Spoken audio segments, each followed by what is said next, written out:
आणि साकूरला गेल्याच्या नंतर मला त्या ठिकाणी आलेला अनुभव अप्रतिम होता. म्हणजे आपण म्हणतो की ते शेवटी आगीचं घर आणि काही आयडिया नसताना त्या ठिकाणी साकूरचे महाराजही तिथं उपस्थित होते. आणि सांगायचं म्हणजे कितीही IT आणि सायन्स कितीही जरी पुढे गेलं असलं तरी मी तुम्हाला याची ग्वाही देतो की श्री राजा वीरभद्राची कधीही सेवा सोडणार नाही.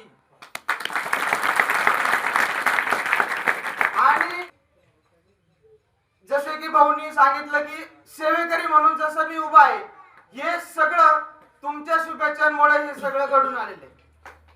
यामध्ये उमरे गावाचा आणि तुमच्या सारख्यांच्या खूप साऱ्या शुभेच्छा आमच्या नगरे कुटुंबावर आणि आमच्या सर्व सेवेकऱ्यांवर या आहेत. आणि तसेच काही चूक झाली असेल तर क्षमाही जाहीरपणे मागतो. वा क्या बात. तुम्ही म्हणता रवींद्रला मी माझ्या कुटुंबातला सगळा वेळ सोडून 1 तास या बिरोबाचं मंदिर झाड्याशिवाय एकही दिवस मला चैन पडत नाही.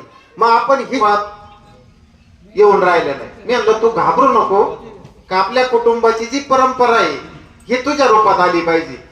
मला पण 2 मुलं आहे पण त्याला मुलापेक्षा जास्त जपले मी.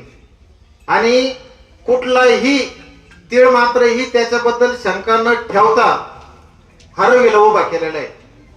मला त्याच्याबद्दल कुठलंही मोठे पण नको. मला नाही वाटत माझ्या मुलाच्या अंगात यावं अशोक नगरीचा मुलगा म्हणावं, अजिबात वाटत नाही. साकूरच्या बिरबाचे भक्ताचे आई राजा आनंदीचा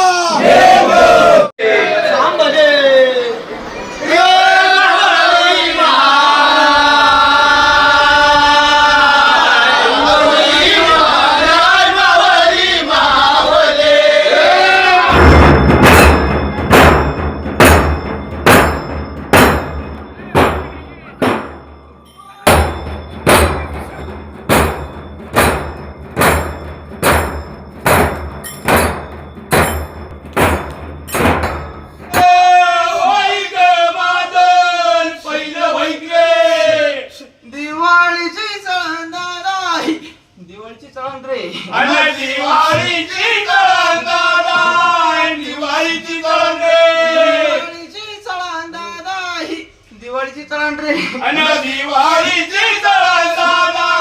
दिवाळीची चळण रे सहू मुलकी वहीन दादा सहू मुलकी वहीन रे.